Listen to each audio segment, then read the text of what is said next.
Quelle journée magnifique et quel endroit magnifique. C'est un endroit magnifique au bord de la mer Méditerranée.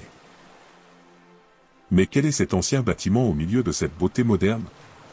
Il doit y avoir une histoire derrière tout ça. En 1991, l'un des habitants de cet endroit a prévu d'établir un centre de plongée.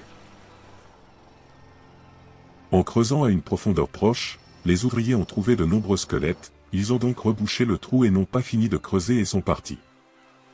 Un habitant du village voisin du propriétaire du projet est venu lui demander ce qui s'était passé. Il a répondu, « Nous avons trouvé des restes d'os de l'époque de Napoléon. »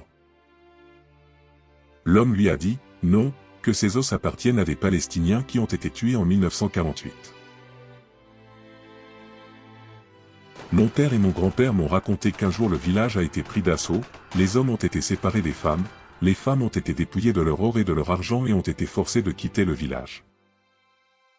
Les hommes et les jeunes ont été emmenés et rassemblés sur la plage, près du bâtiment arabe situé sur la plage. Ils ont commencé à exécuter brutalement les Palestiniens et à les enterrer dans des fosses communes à cet endroit.